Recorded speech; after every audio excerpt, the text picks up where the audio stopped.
என்னதான் நடந்தது திருமதி இன்றா? ஓகே கீதா, இது என் மகளுக்கு நடந்தது. ஆனா அவங்க பேச மாட்டேன்னு சொல்லிட்டாங்க. அவங்க ஒரு ஸ்டாஃப் நர்ஸ். அவங்க ஒரு ஹாஸ்பிட்டல்ல வேலை செய்யறாங்க பாருங்க. ஸோ அவங்களுக்கு என்ன நடந்ததுன்னா, அவங்க அப்போ அவங்க மார்னிங் ஷிஃப்ட். ஸோ ஒரு மணி ஒரு 5:45 இருக்கும் அவங்க வீட்டை விட்டு வெளியானாங்க. அப்போ வெளியாயிட்டு அவங்க டிரைவ் பண்ணிட்டு போறாங்களா. இப்போ டிரைவ் பண்ணிட்டு போயிட்டு அவங்க பிரேக்ஃபாஸ்ட் வாங்கணும்னு ஒரு ஸ்டால் நிக்கிற மணி ஒரு 6:30 10 நிமிஷம் இருக்கும் போது அந்த ஸ்டால் கிட்ட அவங்க நிப்பாட்டினாங்க. அப்போ 5:55 இருக்கும்னு சொன்னாங்க. அப்ப அவங்க நிப்பாட்டினதோட அவங்களோட காடி கதவை யாரோ தட்டுன மாதிரி இருந்துச்சு அந்த விண்டோவை. ஓகே, தட்டுன பிறகு அவங்களும் யாருன்னு சொல்லிட்டு அதை அந்த கண்ணாடிய இறக்கி பார்த்தப்ப ஒரு ஸ்கூல் படிக்கிற கேர்ளு, ஓகேங்களா, இருந்தா ஒரு 10-12 வயசுக்குள்ளார இருக்கும். அப்ப அந்த கேர்ள் கதவை தட்டி, ஆனா ஆக்சுவலி அந்த டின்டட் போட்டனால உள்ளுக்கு யார் இருக்கான்னு அந்த கேர்ளுக்கு தெரியாது. அதனால அந்த கேர்ள் தட்டி திறந்தோன்னே என் மகளை காக்கா காக்கா மலாய்க்கார கேர்ளு, இப்ப காக்கா காக்கா என்ன போய் ஸ்கூல்ல விட முடியுமா அப்படின்னு அது கேட்டுச்சான். அப்ப என் மக சொன்னான், இல்லையே எனக்கு மார்னிங் ஷிஃப்ட், இப்ப நான் ஹாஸ்பிட்டலுக்கு வேற போகணும், பிரேக்ஃபாஸ்ட் வாங்கிட்டு எனக்கு டான் பார்த்தாது உன்னை போய் ஸ்கூல்ல விட அப்படின்னு இது சொன்னிச்சான் என் மக. அப்ப அந்த கேர்ளும் சரி பரவாயில்லன்னு சொல்லிட்டு இது காடி கதவை திறந்து இது பிரேக்ஃபாஸ்ட் வாங்குற வரைக்கும் அவன் நினைச்சான். இது திரும்பி மக பாத்துச்சான். சரி அப்புறம் பிரேக்ஃபாஸ்ட் வாங்கிட்டு காசெல்லாம் கட்டிட்டு திரும்பிதான் அந்த கேர்ள் இல்லையால காணுமா. சரி சொல்லிட்டு மகளும் காடியில உட்காந்து காடி எடுத்துட்டு கொஞ்சம் தூரம் போறப்ப அந்த கேர்ள் அந்த ரோட்ல நடந்து போய்கிட்டு இருக்கான் அந்த ஓரத்துல ஸ்கூல் பேக் மாட்டிட்டு. அப்புறம் அந்த நேரம் பார்த்து மழை, மின்னல், இடி, அப்படி மழை தூரிட்டு இருக்கான். அப்ப என் மகளுக்கு மனசு கேட்கலாம், ஐயோ நம்ம அந்த பிள்ளைய விட்டு போனா நனைஞ்சிருமே இந்த பிள்ளை அப்படின்னு சொல்லிட்டு சரி சிக்னல் போட்டு சரி கண்ணாடி இறக்கி சரி நான் போய் உன்னை ஸ்கூல்ல விடுறேன், நீ உன் ஸ்கூல் பேர் சொன்ன. அப்ப இந்த ஸ்கூல்லன்னு சொன்னிச்சு அந்த கேர்ளு. சரி அந்த ஸ்கூலுக்கு வழி தெரியாது எனக்கு, சோ நீ பாத சொல்லுன்னு. அப்புறம் ஏறி பின்னால உட்காந்துருச்சான், அந்த பின்னால பருவம்ல அங்க உட்காந்துருச்சான். இப்ப என் மகளோட ஜாக்கெட்டு எல்லாம் இருந்துச்சான் பாருங்க. இப்ப என் மகன் என்ன செஞ்சான், ஜாக்கெட்டு ஜாமான் எல்லாத்தையும் எடுத்துருச்சான். எடுத்து மின்னுக்கு சீட்ல வச்சுட்டு அது உட்காந்துச்சான். உட்காந்துட்டோன்னே என் மகள் டிரைவ் பண்ணிட்டு என் மகளுக்கு மனசு ஒன்னும் சரியில்லையா. ஆனா அந்த பேக்ல என்னமோ பிளாஸ்டிக் சத்தமா கேக்குதான். இது என்ன பிளாஸ்டிக் சத்தம் கேக்குது, மேபி ஜாமான ஏதாவது என் மகளுக்கு என்னன்னா ஏதாவது எடுத்து எங்க சீஃப் எடுத்து மூடிடுமோ இந்த பயம் தான் இருந்துச்சா அதுக்கு. அப்புறம் டிரைவ் பண்ணிட்டு போகும்போது அது அந்த வழி சொல்ல அதெல்லாம் நோ என்ட்ரி பாதையா. அப்ப சொன்னிச்சா அதெல்லாம் அந்த சைட் பூர முடியாது, நோ என்ட்ரி இல்லக்கா நீ இப்போ நான் சொல்றேன் இப்படிதான் நான் போவேன் அப்படின்னு. அப்ப அதெல்லாம் அப்படி இருட்டா இருக்கு கீதா, ஒரு காடி எதுவும் போலையா அந்த இடத்துல. இதுக்கா ஒன்னும் மனசே சரி, அது சொல்ற பாதை பூரா நோ என்ட்ரி பாதை தானா. அப்புறம் இது கேட்டுச்சா உனக்கு ஸ்கூல் எத்தனை மணிக்கு, எனக்கு 7:30 மணிக்கு அப்படின்னு. ஆனா அதுக்கப்புறம் மழை வந்துருச்சான் பாருங்க. அப்புறம் அது போய் சொல்ல இதான் போயிருச்சான். போயிட்டு கடைசியா அந்த ஸ்கூல் கிட்ட அது இதுக்கு மேல போக முடியாதுல அந்த பாதை, ஏன்னா காடி வந்துகிட்டே இருக்கான். சோ அப்ப சொன்னிச்சா நான் உன்னை இந்த பாடாங்கிட்ட இறக்கி விடுறேன், நீ உன் ஸ்கூல் கிட்ட. பாட்டுக்கு பிறகு எக்ஸாக்ட் என்ன நடந்துச்சுன்னு மிச்ச மீதி கதையை பேசுவோம். ஓகே கீதா. உங்க வாழ்க்கையிலும் மர்மமான சம்பவம் நடந்திருக்கா? அதை எங்களோட ஷேர் பண்ணணும்னு நினைச்சீங்கன்னா வாட்ஸ்அப் பண்ணுங்க 016-491-3333. உங்க பெயர் அதுக்கப்புறம் #MD அப்படின்னு டைப் பண்ண மறந்துடாதீங்க. மர்ம தேசத்தில் இடம்பெற்ற கதைகளை மீண்டும் கேட்கணும் அப்படின்னு நினைச்சீங்கன்னா ஷாக் என்ற ஆப்லயும் இருக்குங்க. SYOK லாங்குவேஜ் செட்டிங் தமிழ்னு செட் பண்ணுங்க. சர்ச் பட்டன்ல மர்ம தேசம்னு டைப் பண்ணுங்க. ஷாக் காஸ்ட் பக்கத்தில் மர்ம தேசத்தில் இடம்பெற்ற எல்லா கதையும் நீங்கள் கேட்கலாம்.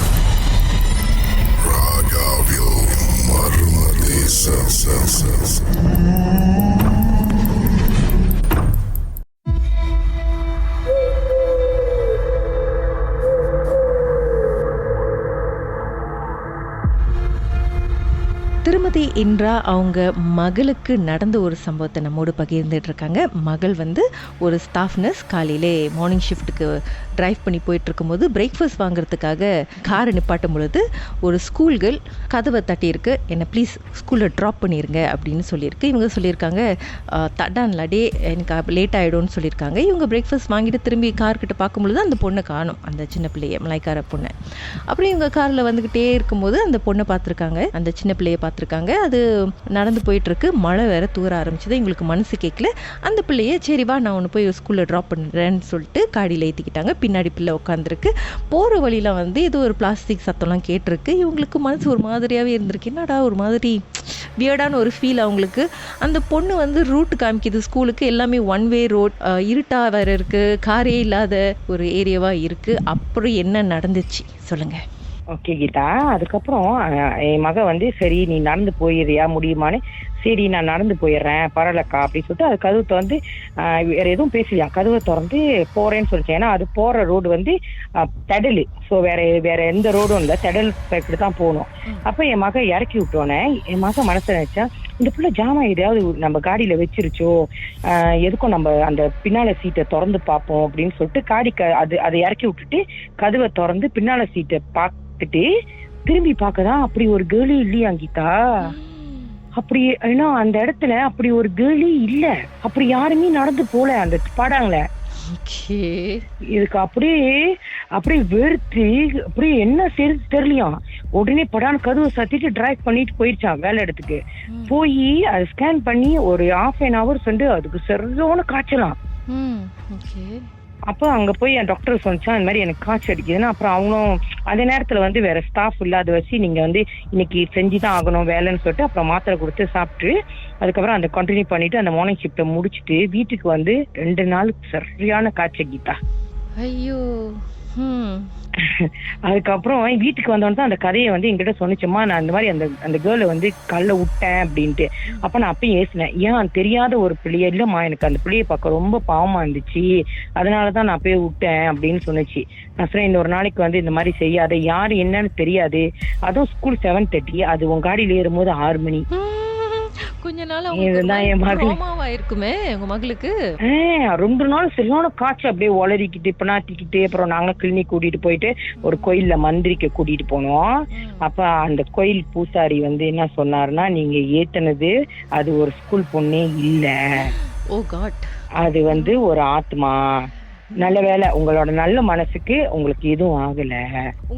இன்னும் அதை கேட்டோன்னு எனக்கு ஐயோ, அதுக்கு அந்த நேரத்துல அதுவும் உட்கார்ந்து இருந்துச்சு. நானும் எங்க ஹஸ்பண்ட் பிள்ளைங்க எல்லாம் உட்கார்ந்த போது எங்களுக்கு அப்படியே தூக்கி வாரி போடிச்சு பாருங்க. அப்படி ஒரு பொண்ணே இல்ல, அது வந்து ஒரு மனுஷ ரூபமே இல்ல. ஆனா அது உங்களோட நல்ல நேரம் அது உங்களை எதுவும் பண்ணல. ஏன்னா காடியில வேற சாமி பாட்டு அது எல்லாமே இருந்துச்சு பாருங்க, சாமி ஜாமான் எல்லாம் இருந்துச்சு, கனிலாம் இருந்துச்சு. ஸோ அதனால ஏன்னா அது ஒரு நர்ஸ்னால நாங்க வந்து அதுக்கு தாய்த்தம் போட்டிருக்கோம். அதனால அது வேலைக்கு போயிட்டு வருதுன்னு சொல்லிட்டு அது தாயத்து கட்டியிருக்கு. ஸோ அந்த ஒரு இதனால அதுக்கு எதுவும் ஏற்படாம நல்லதா நடந்துருச்சு. அந்த ஆத்மாவோட நோக்கம் என்னவா இருந்திருக்கும்னு சொன்னாரா அந்த பூசாரி? அது எதுவுமே சொல்லல. ஆனா வந்து அவரு இதுக்கு மேல இதுக்கு ஒரு கதை இருக்கு அப்படின்னு சொல்ல வந்தாரு. அதை நாங்க தெரிஞ்சுக்க விரும்பலன்னு சொல்லிட்டு நாங்க அதோட ரொம்ப நன்றி சாமி அப்படின்னு சொல்லிட்டு மந்திரிச்சு தண்ணி அதுக்கப்புறம் 300 கொடுத்தாரு. அதை நாங்க வாங்கிட்டு வந்துட்டோம் கீதா. மறுபடியும் ஒரு கனி கொடுத்தாரு, அதை எடுத்துட்டு வந்துட்டோம். என்ன நீங்க முழு கதையே தெரிஞ்சுக்காம பாத்திலே புஷ்னு வந்துட்டீங்க? ஏன்னா எங்களுக்கு ரொம்ப பயமாயிருச்சு, அந்த மாதிரி சொன்னோத ரொம்ப பயமாயிருச்சு. அதுக்கு மேல அந்த கதையை கேட்க வேணாம். ஏன்னா மக வந்து அங்க இருந்துச்சு பாருங்க அந்த நேரத்துல. அதனால மேலும் அது பயந்துட கூடாதுன்னு சொல்லிட்டு தான் நாங்க வந்து அதை ஸ்டாப் பண்ணிட்டு கூட்டு வந்துட்டோம். அதே நாங்க மட்டும் போயிருந்தா தெரியல கீதா. ஏன்னா அவரு சொன்ன விதம் அப்படி. இன்னொன்னு என் மக வேற அங்க இருந்துச்சா, அந்த நேரத்துல அதுக்கு சரியான காய்ச்சல். இப்ப மேலும் மேற்கொண்டு இன்னும் கதையை சொல்ல போய் இன்னும் அதுக்கு அது ரொம்ப சீரியஸா போயிருமோன்னு சொல்லிட்டு தான் நாங்க அதை அப்படியே ஸ்டாப் பண்ண சொல்லிட்டோம். மகளை கொஞ்ச நேரம் வெளியே கூட்டிட்டு போயிட்டு நீங்க தனியா உட்காந்து கேட்டிருக்கலாம்ல கதை என்னன்னு. ஏன் தெரியுமா கீதா, அவர் வந்து சாமி அழைச்சு ஒரு ஆளா பாக்குறாரு. அதுக்கப்புறம் நம்மளுக்கு பின்னால வேற ஆள் இருக்காங்க பாருங்களேன். சோ அதனால அதை திருப்பி நாங்க அதை கண்டினியூ பண்ணல கீதா. சரி, உங்க உள் மனசு என்னதான் சொல்லுது, என்னவா இருந்திருக்கும் அப்படின்னு நினைக்கிறீங்க? ஓகே, அதுக்கு பிறகு வந்து சோ வந்து அங்க வந்து இது வந்து கதையை வந்து அவங்க மலாய்க்கார் நர்ஸ் கிட்ட வந்து சொல்லியிருக்காங்க. சொன்னிச்சா இந்த மாதிரி நடந்துச்சுன்னு. அப்ப அவங்க சொன்னாங்கன்னா அந்த வேலை வந்து ரொம்ப காலத்துக்கு முன்ன அப்பாவும் பிள்ளையும் அடிபட்டு இறந்துட்டாங்க. ஒரு மலாய்க்காரவங்களும் ஒரு 3-4 வருஷத்துக்கு முன்னாடி எனக்கு தெரிஞ்சு நீ சொன்ன மாதிரி அது ஒரு 10-12 வயசு பிள்ளை, அப்பாவும் மகளும் கிளம்புற ஸ்கூலுக்கு போகும்போது இறந்துட்டாங்களாம் அப்படின்னு மட்டும்தான் அங்க உள்ள. ஏன்னா அந்த நர்ஸ் வந்து அந்த இடத்துக்கிட்ட இருக்காங்க, இந்த அபார்ட்மெண்ட்ல இருக்காங்க, அந்த போற ரோடு கிட்ட. அப்ப அவங்க கிட்ட சொன்னப்போ அவங்க வந்து இப்படி சொன்னாங்க. ஆனா வந்து ஆக்சுவலி அந்த கேர்ள் தான் இதுவான்னு எங்களுக்கு சரியா தெரியல கீதா. ஓகே. ஏன்னா ஸ்கூலுக்கு காலையில அவங்க அப்பா ஏத்திட்டு போகும்போது அடிபட்டு 2 பேருமே இறந்து போயிட்டாங்க அப்படின்னு அந்த நர்ஸ் ஒருத்தவங்க சொன்னாங்களாம். என்னங்க நீங்க அப்பாவை பிள்ளைய கூட்டிட்டு தனியா போக சொல்லிட்டு நீங்க கதை கேட்டுக்கலாம். ஏன்னா ஒவ்வொரு நாளும் அந்த அந்த அந்த ரூட்ல தான் அது டிராவல் பண்ணணும் இதுக்கு மேலயும். சோ அந்த அந்த இடத்தை பார்க்கும்போது தான் நிச்சயமா அந்த அந்த சின்ன பொண்ணு அவங்களுக்கு ஞாபகத்துக்கு வந்துகிட்டே இருக்கும். ஆக்சுவலி நீங்க பாத்தீங்கன்னா இப்போ வரைக்கும் அந்த ஸ்டால்ல இறங்கி அது பிரேக்ஃபாஸ்ட் வாங்கவே இல்லை. கேன்டீன்லயே போய் வாங்கிக்கலான்னு அவங்க கேன்டீன்லயே போய் வாங்கிக்குவாங்க. ஒரு நாளைக்கு நீங்க அவங்க கூட போய் ஸ்டாப் பண்ணி பாருங்க அதே ஸ்டால்ல. யாரு கண்டா மறுபடியும் ஏதாச்சும் ஒரு கண்டினியூஷன் நடக்கலாம்ல. மர்மமான சம்பவத்தை நீங்களும் எங்களோடு பகிர்ந்துக்கணும்னு நினைச்சீங்கன்னா வாட்ஸ்அப் பண்ணுங்க 0364333333. உங்க பெயர் அதுக்கப்புறம் #MD அப்படின்னு டைப் பண்ண மறந்துடாதீங்க. மர்ம தேசத்தில் இடம்பெற்ற கதைகளை மீண்டும் கேட்கணும் அப்படின்னு நினைச்சீங்கன்னா ஷாக் என்ற ஆப்லயும் இருக்குங்க. SYOK லாங்குவேஜ் செட்டிங் தமிழ்னு செட் பண்ணுங்க. சர்ச் பட்டன்ல மர்ம தேசம்னு டைப் பண்ணுங்க. ஷாக் காஸ்ட் பக்கத்தில் மர்ம தேசத்தில் இடம்பெற்ற எல்லா கதையும் நீங்கள் கேட்கலாம்.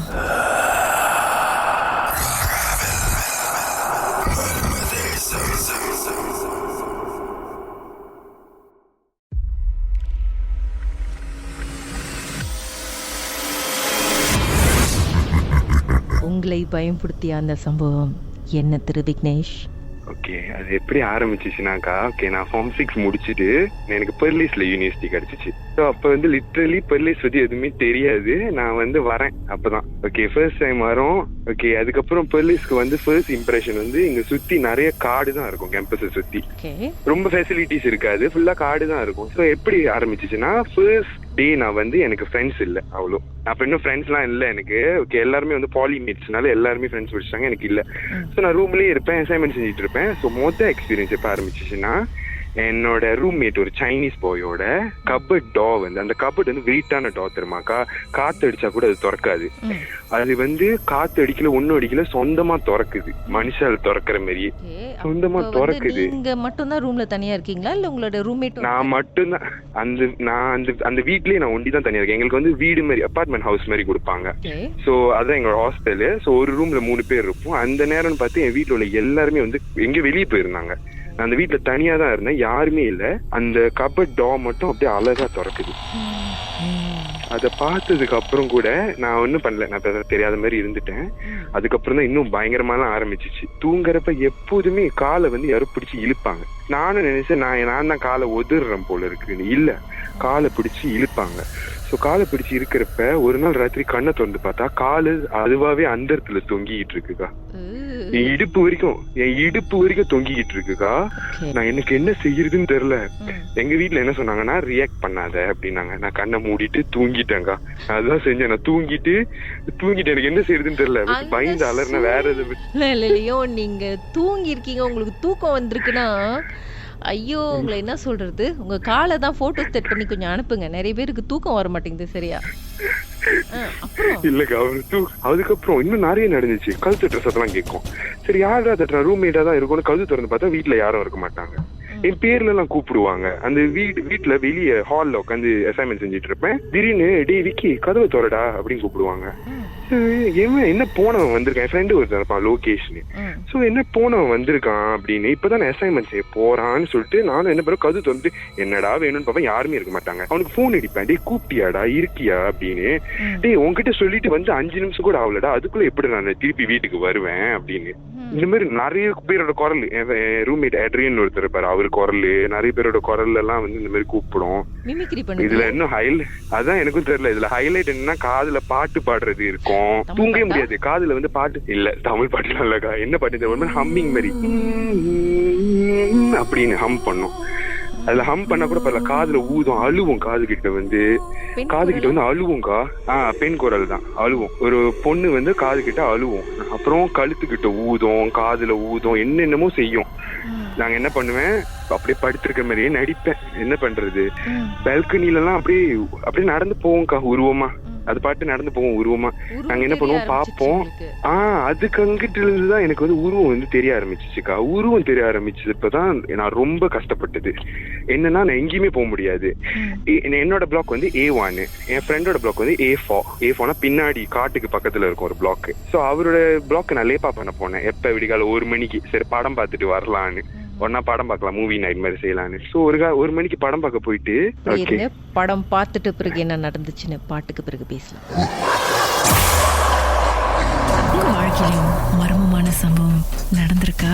அதை எங்களோட ஷேர் பண்ணணும்னு நினைச்சீங்கன்னா வாட்ஸ்அப் பண்ணுங்க 016-493-3333. உங்க பெயர் அதுக்கப்புறம் #MD அப்படின்னு டைப் பண்ண மறந்துடாதீங்க. மர்ம தேசத்தில் இடம்பெற்ற கதைகளை மீண்டும் கேட்கணும் அப்படின்னு நினைச்சீங்கன்னா ஷாக் என்ற ஆப்லயும் இருக்குங்க. SYOK லாங்குவேஜ் செட்டிங் தமிழ்னு செட் பண்ணுங்க. சர்ச் பட்டன்ல மர்ம தேசம்னு டைப் பண்ணுங்க. ஷாக் காஸ்ட் பக்கத்தில் மர்ம தேசத்தில் இடம்பெற்ற எல்லா கதையும் நீங்கள் கேட்கலாம்.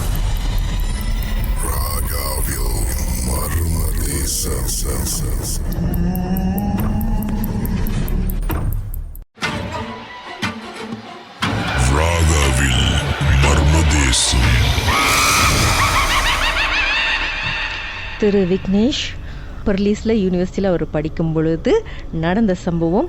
அவருடைய வீட்டில் அவருடைய கதவு, ரூம்மேட்டோடைய கதவு வந்து சொந்தமாக திறந்து சாத்துறத பார்த்துருக்காரு. அப்புறம் தூங்கும்போது யாரும் காலை தூக்குற மாதிரி இழுக்கிற மாதிரிலாம் இவர் ஃபீல் பண்ணியிருக்கு. ஒரு தடவை கண்ணை திறந்து பார்க்கும்போது கால் வந்து அந்தரத்தில் தொங்கிக்கிட்டு இருக்கான். அப்புறம் விக்கி கதவை திறடா அப்படின்னு யாரோ கதவு கிட்ட வந்து அவங்க ஃப்ரெண்டு கூப்பிட்ற மாதிரி இருக்குமா. இவர் போய் பார்த்தாக்கா கதவு திறந்து பார்த்தா யாரும் இருக்க மாட்டாங்க. விக்கிக்கு ஃப்ரெண்டுக்கு கால் பண்ணி பார்த்தாக்கா நான் இல்லை அப்படின்னு சொல்லுவாங்களாம். ஸோ இந்த மாதிரி பல குரலில் அப்பப்போ யாரோ கதவு தட்டுற மாதிரிலாம் இவருக்கு ஃபீல் பண்ணியிருக்கு, கேட்டிருக்கு. காதில் வந்து ஏதோ ஒரு பெண் குரலில் வந்து அழுகுற மாதிரி, ஹம் பண்ணுற மாதிரி குரல்லாம் கேட்டிருக்கு. அதுக்கப்புறம் உருவத்தை பார்க்க ஆரம்பிச்சிருக்காரு. சரி, ஒரு நாள் வந்து அவருடைய ஃப்ரெண்டு கேசவனுடைய ரூமில் போயிட்டு படம் பார்க்கறதுக்கு போயிருக்காரு. அப்போ டைம் 1 AM. அதுக்கப்புறம் என்ன நடந்துச்சு சொல்லுங்க விக்னேஷ். ஓகே, அதுக்கப்புறம் என்ன நடந்துச்சுனாக்கா, ஓகே படம் பார்த்து முடிக்கிறதுக்கு விடிகால 4 மணி. அவங்க பிளாக்ல வந்து ஃபர்ஸ்ட் ஃப்ளோரும் செகண்ட் ஃப்ளோரும் ஆள் குடி இருக்க மாட்டாங்க, கோசமா இருக்கும். மேம் கொடுக்கல யாருக்கும். ஸோ கொடுக்காதனால இப்போ என்ன கதைனா, அங்கே ஆள் நடமாட்டம் இல்லாதனால எங்களுக்கு சம்டைம்ஸ் தண்ணி வரலன்னா அந்த 2 பிளாக் அந்த 2 ஃப்ளோரை தான் திறந்து விடுவாங்க. என்னன்னா அந்த ஃப்ளோர் ரெண்டுமே வந்து ஒரு மாதிரி கிரிப்பியா இருக்கும். நாங்கெல்லாம் போறதுக்கு பயப்படுவேன். ராத்திரி நேரத்துல அவன் ரூமுக்கு எப்ப லேப்பா பண்ண போனோம் அந்த 2 ஃப்ளோர் பார்க்கவே மாட்டேன். அப்படியே மூஞ்சி மூடிக்கிட்டே படியில இறங்கிட்டு வந்துருவேன். அந்த அன்னைக்கு என்ன நடந்துச்சுன்னா, விடிகால 4 மணிக்கு இறங்குறப்ப ஒரு உருவம் என்னமோ குப்பை தொட்டிக்கிட்ட உட்கார்ந்து இருக்கிற மாதிரி இருந்துச்சு செகண்ட் ஃப்ளோர்ல. சரி என்னடா செகண்ட் ஃப்ளோர்ல உட்காந்து இருக்குன்னு நல்லா உத்து பார்க்க நான் யோசிச்சேன், யார்கிட்ட உட்காந்து குப்பை தொட்டிக்கிட்ட என்னமோ சாப்பிட்டுக்கிட்டு இருக்கான்னு. இன்னும் அப்படியே அந்த குப்பை தொட்டியில கவுச்சி எல்லாம் எடுத்து ஏதோ ஒரு கருப்பு உருவம் அப்படியே சாப்பிட்டுட்டு இருக்கு. Oh my god. அதை பார்த்ததுக்கு அப்புறம்க்கா எனக்கு சத்தியமா எனக்கு அந்த நேரத்துல என்ன செஞ்சு நான் கத்திக்கிட்டு ஓட ஆரம்பிச்சிட்டேன். எனக்கு மேல யாருமே இல்லை, ஆனா படியில யாரும் வந்து துரத்துறாங்க. யாரும் வேக வேகமா இறங்குற சத்தம் கேக்குது ஷூ போட்டு. அப்ப விறுவிறுன்னு இறங்குறாங்க. நான் ஓடுறேன். நல்லவேளை நான் படி விட்டு இறங்கி அந்த பிளாக் விட்டு வெளியாயிட்டு அப்புறம் கடைசியில வந்து நான் வெளியாகி திருப்பி என் பிளாக்கு போயிட்டேன். அதுக்கப்புறம் அந்த சம்பவத்துக்கு அப்புறம் தான் இன்னும் பயங்கரமா என்ன நடந்துச்சுன்னா, என் ஃப்ரெண்டு லோகேஷ் வந்து என்ன பண்ணா, ஒரு ரொட்டி சென்னை கடை இருக்கும், ஒரு காட்டு பாதை, ஒரு கம்பம் பாதை மாதிரி இருக்கும், 10 நிமிஷம் நடக்கணும் உள்ளுக்கு காட்டுக்குள்ள. என் ஃப்ரெண்டு லோகேஷ்க்கு வந்து எப்ப ரொட்டி சென்னை சாப்பிடணும்னு தோணுன்னா அந்த 7 மணி 8 மணி அந்த ராத்திரி ஆகிற நேரத்துல தான். ஓகேவா? சோ அப்ப அந்த மாதிரி நேரத்துல அவன் என்ன பண்ணுவான், அந்த காட்டு பாதைக்கு வந்து என்ன கூட்டிட்டு போவான். நான் சொல்லுவேன் அந்த காட்டு பாதையில என்னென்னமோ இருக்கு. நான் ஏற்கனவே ஒரு வாட்டி போய் தான் நான் நிறைய விஷயம் பார்த்தேன். அந்த வளர்க்கறதுலாம் அங்க அப்படியே தெரிஞ்சுக்கிட்டு இருக்கும். அந்த ஒரு ஆய பார்த்திருக்கேன். அப்புறம் இன்னொரு அந்த முட்டாய் மாதிரி கட்டி இருப்பாங்கல்ல, அந்த குதிக்குமே, அதெல்லாம் இருக்கும். அப்படியே அதுங்கெல்லாம் பார்த்து நின்றுகிட்டு இருக்கும் அங்க. அது அவங்க வீட்டுல. நான் என்ன பண்ணுவேன், நான் பயந்துகிட்டே ஓகே ஹாந்துராய் எப்படி இருக்கும்னாக்கா, அது வந்து இந்த அது ஏன் அது பேர் ஹாந்துராய்னா, அது வந்து இந்த வளர்க்குற பிராணியெல்லாம் பாதுகாக்கும் அப்படின்வாங்க. சோ அது வந்து என்ன பண்ணுன்னா, எருமை சத்தம் கொடுக்கும், இல்ல ஈட்ட சத்தம் கொடுக்கும். எனக்கு இது எப்படி தெரியும்னா, நான் பார்த்ததை வந்து நான் டிஸ்கிரைப் பண்றப்ப ஒரு மலாய்க்காரி பிள்ளை கிட்ட, என் கிளாஸ்மேட் கிட்ட அது சொன்னிச்சு. இது எப்படி இருக்கும்னா, கண்ணு சோப்பா இருக்கும், உயரமா முடியா இருக்கும், ஈத்த மாதிரி சவுண்ட் கொடுத்துட்டு இருந்துச்சு. இது மாதிரி உட்காந்துக்கிட்டே சவுண்ட் கொடுத்துட்டு இருக்கு. கருப்பா இருக்கும். கருப்பா இருக்கும், முடியா இருக்கும், உடம்பு பூரா நிறைய முடி இருக்கும். அவங்க வளர்க்கறது பூராவே நிறைய முடியான விஷயம் தான் இருக்கும். அவங்க வளர்க்கறது பூராவுமே இப்ப நிறைய முடியா இருக்கும். அது அந்த மாதிரி உருவம் தான் நிறைய அங்க நின்றுட்டு இருக்கும். அப்ப அதுல ஒண்ணுதான் வந்துட்டு குதிக்கிறது வந்துட்டு என்னன்னா அந்த பி வேர்ட்ல இருந்து ஆரம்பிக்குவேன். ஆக்சுவலா நான் சொல்லக்கூடாது, என் புது கேம்பஸும் கொஞ்சம் சேட்டை பிடிச்சதுதான். அந்த எஸ் அதுதான். அது வந்து அது பாட்டு அது குதிச்சுக்கிட்டு அப்படியே வரும் கூடயே. அது பக்கத்துல குதிக்கும்க்கா. ஏன்னா நான் பாக்குறேன்னு தெரிஞ்சிருச்சு அதுக்கு. நான் என்ன பண்ணுவேன், பேசாம நடந்து வருவேன். நான் ஏற்கனவே ஒரு வாட்டி அதை பட்டுட்டனால என் ஃப்ரெண்ட் கிட்ட 2வது வாட்டி சொன்னேன் போவேனாண்டான்னு. அவன் சொன்னா அதெல்லாம் ஒன்னும் கிடையாதுடா, வாடா போலான்னு சொல்லி கூட்டிட்டு போனான். 2வது வாட்டி போறேன்க்கா, எல்லாம் பின்னாடியே வருதுக்கா. நான் என்ன சொல்றது, என் ஃப்ரெண்டு வேற வந்து கோழிக்கறி கட்டிட்டு வரான், ரொட்டிச்சானையோட. அப்பதான் கோழிக்கறி கட்டிட்டு வரான், கவுச்சிக்கு எல்லாம் பின்னாடியே வருது. அப்ப அங்க வந்து நிறைய பொண்டு அவருக்கு கண்ணுக்கு தெரியாது, அவருக்கு தெரியல. சோ அவர் வந்து என்ன பண்றாரு, அவர் நார்மலா அந்த ரொட்டிச்சானை எடுத்து தூக்கிட்டு வர்றாரு. என்ன பண்ணுது, எல்லாமே என் பின்னாடி ஃபாலோ பண்ணுதுங்க. அதுல ஒண்ணு மட்டும் ஒரு பொண்டு கிட்ட வந்து உட்காந்துட்டு இருந்துச்சு. அங்க இருந்து ஒரு வவ்வால் பறந்து இருந்துச்சுக்கா அந்த பொண்டோல் உள்ளது. பார்த்ததுக்கு அப்புறம் நான் சொன்னேன், நான் இப்ப ஓட போறேன், ரெடியா இருன்னு என் ஃப்ரெண்டு கிட்ட. எடுத்தோம் ஒரு ஓட்டம். நல்ல வேலை கேம்பஸ் போய் சேர்ந்துட்டோம். போய் சேர்ந்துட்டு ஐயோ எனக்கு அது ட்ராமடைசிங்கா இருக்கு. அதோட நான் வெளியாகவே இல்லை அங்க இருந்து. அதுக்கப்புறம் இந்த மாதிரி சில உருவங்கள்லாம் சொன்னேன். அவர் நம்பலையா? அவர்கிட்ட சொன்னேன். அவர் சொன்னாரு, நான் பாலிடெக்னிக் படிக்கல இருந்து பாக்குறேன், என் கண்ணுக்கு ஒண்ணு தெரியல என்னாரு. உனக்கு நடந்தாதான் தெரியும்னு சொன்னதுக்கு வாய் வைக்காத அப்படின்னாரு. அப்புறம் வந்து நான் சொன்னேன், சரி விடு, அதை பத்தி பேச வேணாம் அப்படி சொல்லிட்டு விட்டாச்சு. அதுக்கப்புறம்க்கா எனக்கு உடம்பு பூரா ஒரு மாதிரி அரிப்பு மாதிரி வர ஆரம்பிச்சிருச்சு. உடம்பு பூரா, ஸ்கின் பூரா அப்படியே என் கண்ணை சுத்தி எல்லாத்துலயும் அரிப்பு மாதிரி வர ஆரம்பிச்சிச்சு. அப்பதான் வந்து எங்க பாட்டிக்கு வந்து மனசு சரியில்லை. நான் வந்து என்ன பண்ணேன், நான் டாக்டர்ஸ் கிட்ட எல்லாம் போய் மருந்து எடுத்து கூட சரியாவல. போவும் திருப்பி வந்துரும். அப்ப எங்க பாட்டிகிட்ட நான் சொல்றப்ப உங்களுக்கு மனசு சரியில்லை, நீ வா வீட்டுக்கு நாங்க. சோ நான் ஸ்டடி வீக் வந்து வீட்டுக்கு போனேன். அப்படியே லைன்ல போன பிறகு பாட்டி என்ன சொன்னாங்கன்னு பாட்டுக்கு பிறகு தெரிஞ்சுக்கலாம். உங்க வாழ்க்கையிலும் மர்மமான சம்பவம் நடந்திருக்கா? அதை எங்களோட ஷேர் பண்ணணும்னு நினைச்சீங்கன்னா வாட்ஸ்அப் பண்ணுங்க 016-493-3333. உங்க பெயர் அதுக்கப்புறம் #MT அப்படின்னு டைப் பண்ண மறந்துடாதீங்க. மர்ம தேசத்தில் இடம்பெற்ற கதைகளை மீண்டும் கேட்கணும் அப்படின்னு நினைச்சீங்கன்னா ஷாக் என்ற ஆப்லயும் இருக்குங்க. SYOK லாங்குவேஜ் செட்டிங் தமிழ்னு செட் பண்ணுங்க. சர்ச் பட்டன்ல மர்ம தேசம்னு டைப் பண்ணுங்க. ஷாக் காஸ்ட் பக்கத்தில் மர்ம தேசத்தில் இடம்பெற்ற எல்லா கதையும் நீங்கள் கேட்கலாம்.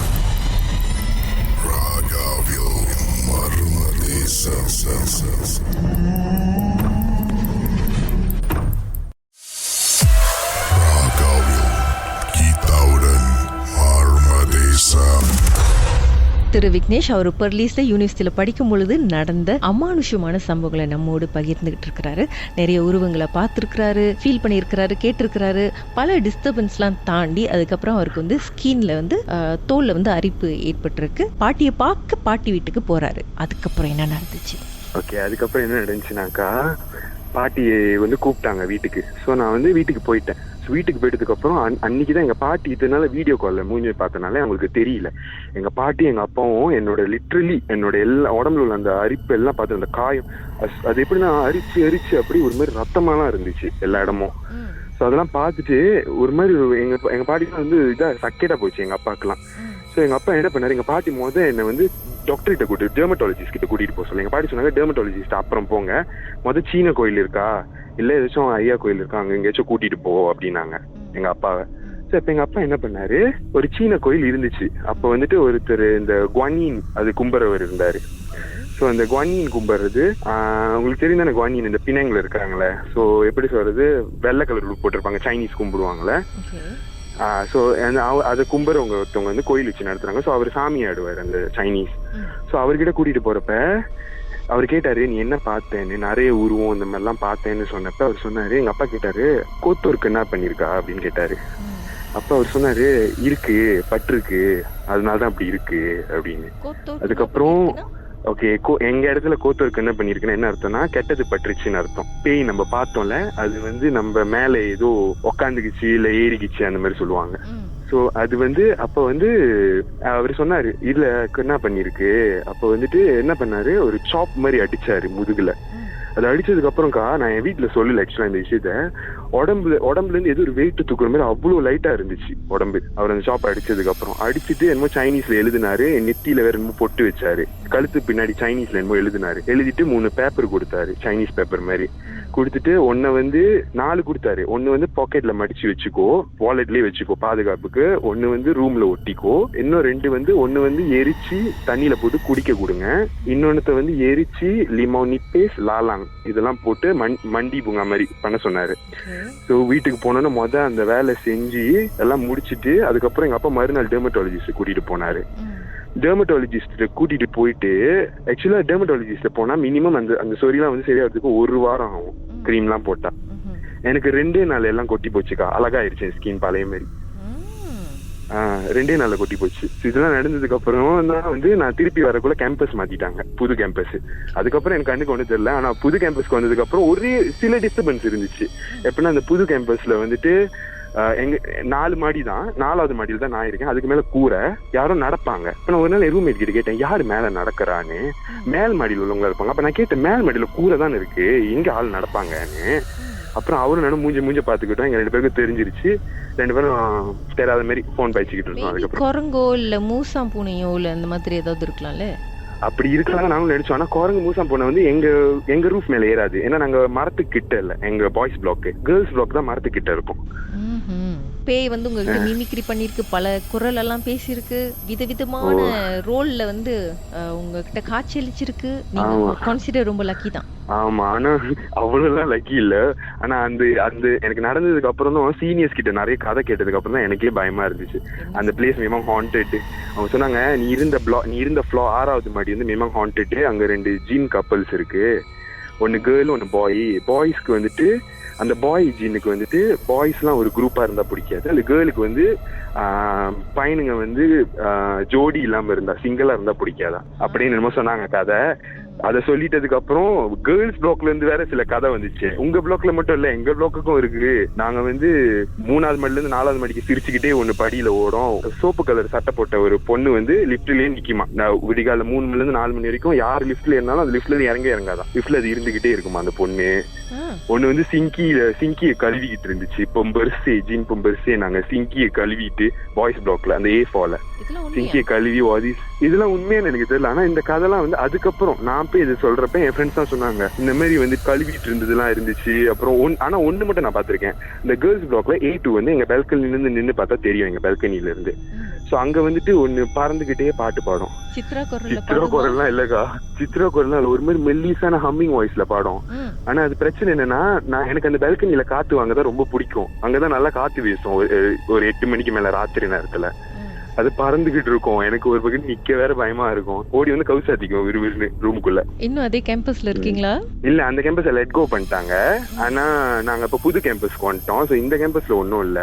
நான் அந்த கேம்பஸ்க்கு இப்ப நான் மிஸ் எல்லாம் பண்ணல. அந்த விஷயம் நான் மிஸ் பண்ணல. அந்த கேம்பஸ் மெமரிஸ் எல்லாம் இருக்கு. பட் இது பேட் மெமரிலா, இது நான் மிஸ் பண்ணல. சோ அதுதான் பயங்கரமா இருக்கு. இன்னைக்கு யாராவது காது கிட்ட வந்து அப்படின்னு ஹம் பண்ணாம இருந்தா சரி.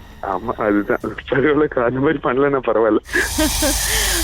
மர்மமான சம்பவத்தை நீங்களும் எங்களோடு பகிர்ந்துக்கணும்னு நினைச்சீங்கன்னா வாட்ஸ்அப் பண்ணுங்க 0364413333. உங்க பெயர் அதுக்கப்புறம் #MD அப்படின்னு டைப் பண்ண மறந்துடாதீங்க. மர்ம தேசத்தில் இடம்பெற்ற கதைகளை மீண்டும் கேட்கணும் அப்படின்னு நினைச்சீங்கன்னா ஷாக் என்ற ஆப்லயும் இருக்குங்க. SYOK லாங்குவேஜ் செட்டிங் தமிழ்னு செட் பண்ணுங்க. சர்ச் பட்டன்ல மர்ம தேசம்னு டைப் பண்ணுங்க. ஷாக் காஸ்ட் பக்கத்தில் மர்ம தேசத்தில் இடம்பெற்ற எல்லா கதையும் நீங்கள் கேட்கலாம்.